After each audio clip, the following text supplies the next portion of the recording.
आणि सगळ्या महिला मतदार म्हणून त्यांना मतदानाचा अधिकार देणारे डॉक्टर बाबासाहेब आंबेडकर आणि त्यांचेच अनुयायी समर्थक आणि एक शिष्य हे आज आमच्या सभागृहात आलेले आहेत. तर त्यांनी त्यांच्या विचार मांडावेत अशी मी त्यांना विनंती करते. आपण समोरूनच बोलू इच्छिता, आपण पोडियमच्या इथे पाचारण करावं अशी मी आपल्याला नम्र विनंती करते.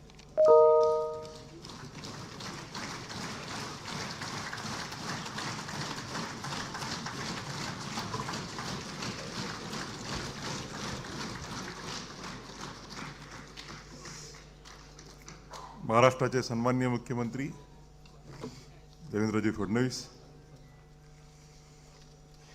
विधान परिषदेचे सन्माननीय सभापती राम शिंदेजी, विधान सभेचे अध्यक्ष राहुल नार्वेकरजी, उपमुख्यमंत्री माननीय एकनाथजी शिंदे, माननीय अजितदादा पवार,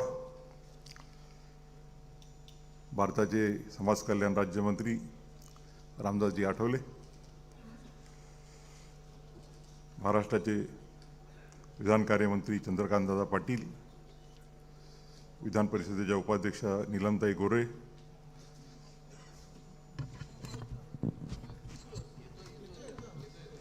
विधानसभेचे उपाध्यक्ष सन्माननीय अण्णाजी बनसोडेजी, विधान परिषदेचे विरोधी पक्षनेते अंबादासजी दानवेजी, मंचावर उपस्थित सर्व सन्माननीय दोन्ही सभागृहांचे गटनेते आणि प्रतोद, मंत्रिमंडळातील सर्व सन्माननीय सदस्य, विधान परिषद आणि विधानसभा या दोन्ही सभागृहांचे सदस्य, माजी सदस्य आणि बंधू आणि भगिनींनो, बहुत असोत सुंदर संपन्न की महा प्रिय आमचा एक महाराष्ट्र देश हा. थोरांची जन्मभूमी असलेले संत ज्ञानेश्वर, संत नामदेव, संत एकनाथ, संत तुकाराम, जनाबाई चोखामेळा यांनी या महाराष्ट्रात आध्यात्मिक लोकशाहीचा पाया रचला. भारतात स्वातंत्र्याचे मुहूर्तमेढ केलेले आणि देशाचे स्वातंत्र्य आणि सार्वभौमत्व अबाधित राहावे याकरता ज्यांनी स्वातंत्र्याचा ऐतिहासिक लढा उभारला ते छत्रपती शिवाजी महाराज. ज्याला भारताचे रिनेसान्स किंवा पुनर्जीवन म्हणता येईल त्याची सुरुवात करणारे क्रांतीसूर्य ज्योतिबा फुले आणि क्रांतिज्योती सावित्रीबाई फुले, जनतेचे हृदयाचे राजा छत्रपती शाहू महाराज या घटनेच्या निर्मितीमध्ये आणि या देशामध्ये सामाजिक आणि आर्थिक समानता आणण्यामध्ये ज्यांचं अनन्यसाधारण महत्त्व आहे ते डॉक्टर बाबासाहेब आंबेडकर, कर्मवीर भाऊराव पाटील, अहिल्याबाई होळकर यांच्या स्मृतीला मी सर्वप्रथम वंदन करतो. आज खरं म्हणजे हा महाराष्ट्रातला मी फक्त सत्कार जिथे जिथे काम केलं होतं तिथंच स्वीकारणार हे ठरवलं होतं. त्याच्यामुळे संभाजीनगर, दानवे साहेबांचं अमरावती आणि मुंबईची वकील परिषद आणि नागपूर आणि हा शेवटचा सत्कार समारंभ आहे. परंतु याचं जे महत्त्व माझ्या मते आहे ते अनन्यसाधारण असं आहे. हा फक्त दोन्ही सभागृहाच्या सदस्यांनी केलेला बहुमान नसून महाराष्ट्राच्या 12,87,00,000 जनतेचा मला मिळालेला आशीर्वाद आहे असं मी समजतो. आणि सर्वप्रथम त्या महाराष्ट्राच्या जनतेला, महाराष्ट्राच्या मातीला वंदन करतो. मला आपण भारतीय राज्यघटनेवरती बोलायला सांगितलेलं आहे आणि मी नेहमीच भारतीय राज्यघटनेची विद्यार्थी म्हणून स्वतःला समजत आलेलो आहे आणि भारतीय राज्यघटनेच्या बद्दल जे माझ्या मनात जे रुजलं ते या विधिमंडळातून जेव्हा मी 10वी पास झालो आणि वडील ज्यावेळेला उपाध्यक्ष होते विधान परिषदेचे ओल्ड काउन्सिल हॉलमध्ये, आणि त्यानंतर 1981मध्ये या बिल्डिंगचं उद्घाटन झालं, नव्या बिल्डिंगचं. त्याही वेळेला ते सभापती होते आणि त्यांच्या उपस्थितीत आजही फ्लॅगवरती नाव आहे. आणि अशा विधिमंडळाच्या इमारतीत, ज्या विधिमंडळाचं माझ्या वडिलांशी अतिशय 30 वर्षापेक्षा जास्त नजीकचं प्रेमाचं नातं राहिलेलं आहे, त्या विधिमंडळात हा जो माझा सन्मान आपण करत आहात तो माझ्यासाठी न भूतो न भविष्यती असा आहे.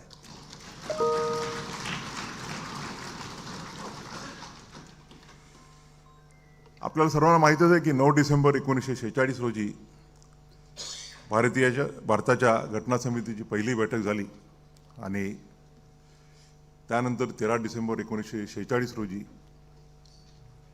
पंडित जवाहरलाल नेहरू यांनी जे ऑब्जेक्टिव्ह रिझोल्युशन असतं की घटना समिती आपण कशाकरता निर्माण करतो आणि घटना समितीचा जो स्कोप काय राहील, अजेंडा काय राहील, त्यानंतर बाबासाहेब आंबेडकरांची त्यांना असं वाटलं होतं की माझा टर्न एक 7-8 दिवसानंतर येईल.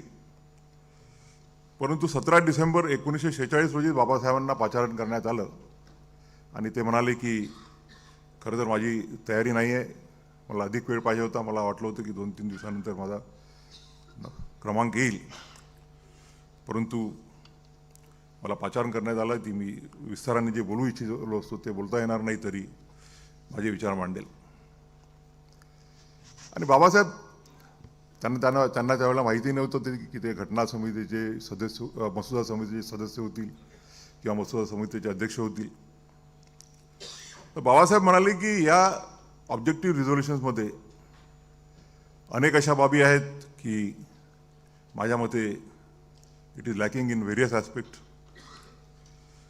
बाबासाहेब म्हणाले की पहिली गोष्ट म्हणजे या घटनेमध्ये जो राईट टू लाईफ आहे, राईट टू लिबर्टी आहे आणि right to holding a property without it being taken by due process of law, या मूलभूत गोष्टींचाच गोष्टीच त्याच्यामध्ये नाही आहेत. आणि दुसरी बाबासाहेब म्हणाले की आपण काही फंडामेंटल राईट्स दिलेले आहेत ऑब्जेक्टिव्ह रिझोल्युशनमध्ये, परंतु rights are of no use without remedies. आणि ते म्हणाले की जोपर्यंत आपण कुठल्या मूलभूत अधिकाराचं जर हनन झालं असेल, त्याचं व्हायोलेशन झालं असेल, तर त्याकरता रेमेडी प्रोव्हाइड करणार नाही, तर तोपर्यंत राईट्सला काहीही महत्त्व नाही. तिसरी बाब बाबासाहेब म्हणाले की पंडित जवाहरलाल नेहरूंकडनं ऑब्जेक्टिव्ह रिझोल्युशन होतं आणि त्यामुळे मला त्यांच्याकडून जास्त अपेक्षा होत्या की जो पक्ष एका सामाजिक आणि आर्थिक समानतेकरता ॲडव्होकेसी करतो, त्याचा पाठिंबा करतो, तर या घटनेमध्ये जे ऑब्जेक्टिव्ह रिझोल्युशन आहे त्याच्यामध्ये या देशाला निर्देश देण्याकरता सामाजिक आणि आर्थिक एकता कशी यावी याकरताही काही प्रोहिबिजन नाही. आपल्याला सगळ्यांना माहीतच आहे की बाबासाहेब हे एक खऱ्या अर्थानं राष्ट्रीयत्व असलेले व्यक्ती होते.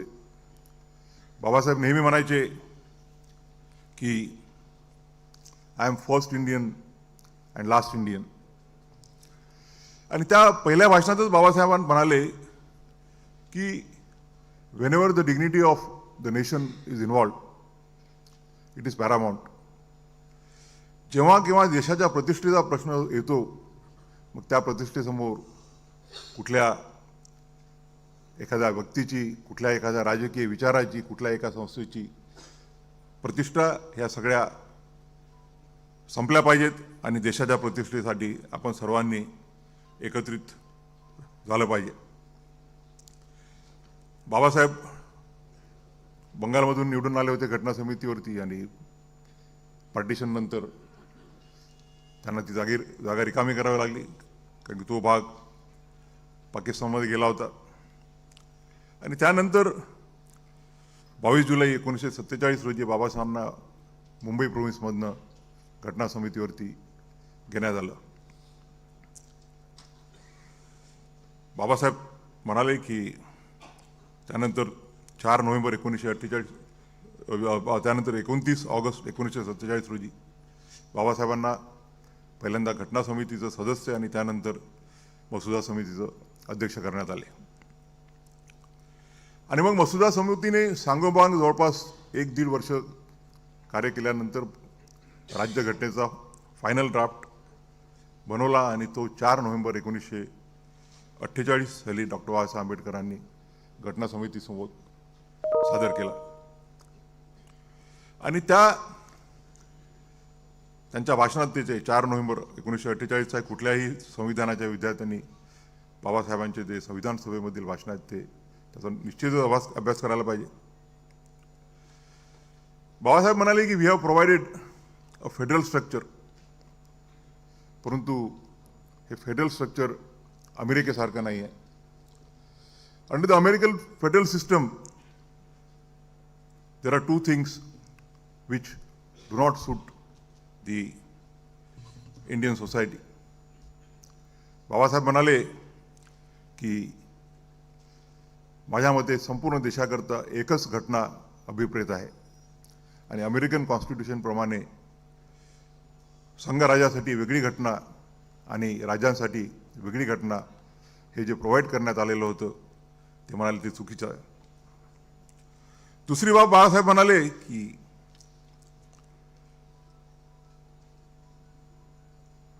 अमेरिकेमध्ये ड्युअल सिटिझनशिप आहे. एक व्यक्ती US फेडरेशनचा सिटिझन राहू शकतो आणि त्याचप्रमाणे he has also to be a citizen of the state where he resides. Babasaheb म्हणाले की आपल्याला जर आपलं देश एक संघ ठेवायचा असेल तर हा कन्सेप्ट आपण भारतामध्ये मान्य करू शकत नाही आणि म्हणून बाबासाहेबांनी प्रोव्हाइड केलं की 1 नेशन 1 सिटिझन. मग तो आंध्रमध्ये राहणारा असो, काश्मीरमध्ये राहणारा असो, नॉर्थ ईस्टमध्ये राहणारा असो, he will only be the citizen of India, he will not be a citizen of any state. आणि बाबासाहेबांनी म्हटलं की जरी आपण फेडरलिझम आणतो आपल्या घटनेद्वारे, पण federalism is not rigid. The federalism is flexible. We are providing a flexible structure of a federal constitution. आणि म्हणून जेव्हा केव्हा देशाला संकटाच्या काळामध्ये एकसंघ राहण्याची आवश्यकता पडेल तेव्हा हा देश युनायटेड कसा राहील याकरता आपण या घटनेमध्ये प्रोव्हिजन केलं आहे. तिसरा, separation of powers of 3 wings. मी नेहमीच म्हणत असतो की भारतीय राज्यघटनेच्या हे 3 स्तंभ आहेत, मग ती विधिपालिका, कार्यपालिका आणि न्यायपालिका, या घटनेने निर्माण केलेल्या आहेत आणि all of them are expected to work in the spheres allotted to them in the constitution. देशातील नागरिकांसाठी कायदे करणं हे देशाची पार्लमेंट, राज्यांचे लेजिस्लेचर याचं कार्य आहे. त्या कार्याची अंमलबजावणी करणं, जे घटनेमध्ये कर्तव्य दिलेले आहेत, अधिकार दिले आहेत, त्याचं पालन करणं ही एक्झिक्युटिव्हची जबाबदारी आहे.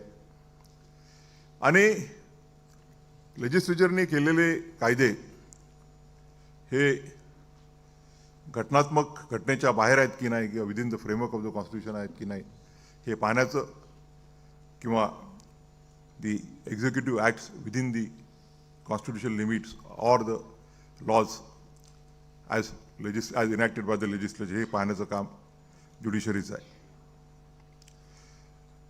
आणि बाबासाहेब म्हणाले की we all believe in the supremacy of the constitution.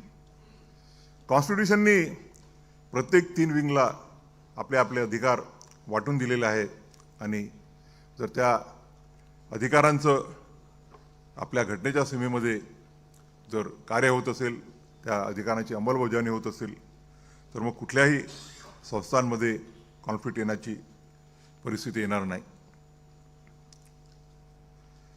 त्यानंतर आपण बघतो की फंडामेंटल राईट्स, ज्याबद्दल बाबासाहेबांनी 17 डिसेंबर 1946च्या भाषणात उल्लेख केला होता, जे मानवाला मानवी जीवन जगण्यासाठी जे बेसिक राईट्स आपण म्हणतो, जे प्रिमॉडियल राईट्स म्हणतो, मग तो right to life, right to liberty, ज्याला the right of a person not to be arrested without following due process of law, आणि असे अनेक अधिकार आहेत. मग राईट टू इक्वॅलिटी असो, ते आपल्या पार्ट 3 मध्ये फंडामेंटल राईट्समध्ये प्रोव्हाइड करण्यात आले. आणि सर्वात महत्त्वाचं म्हणजे की बाबासाहेबांनी पार्ट 4 जो आहे, डायरेक्टिव्ह प्रिन्सिपल्स, ज्याला आपण म्हणतो की the state, the legislature and the executive, while discharging their duties, will be guided by the principles as provided in the directive principles. बाबासाहेबांवरती टीका करण्यात आली की directive principles are nothing else but an pious obligation, a pious declaration, a cheque, post dated cheque on a bank, whether it will be encashed or not. आणि बाबासाहेब म्हणाले की हे मला मान्य आहे की directive principles of state policy are not enforceable in court of law, परंतु या घटनेद्वारे आपण फक्त या देशाची जडणघडण कशी होईल, हा देश कसा कार्य करेल, हे प्रोव्हाइड करत आहोत. Unlike the other constitution, we are not providing a mechanism to ensure that a particular political party comes in a power. आणि म्हणून बाबासाहेब म्हणाले की शक्य आहे, हे क्रिटिसिझम बरोबर आहे की directive principles of state policy हे एन्फोर्सेबल नाही आहेत,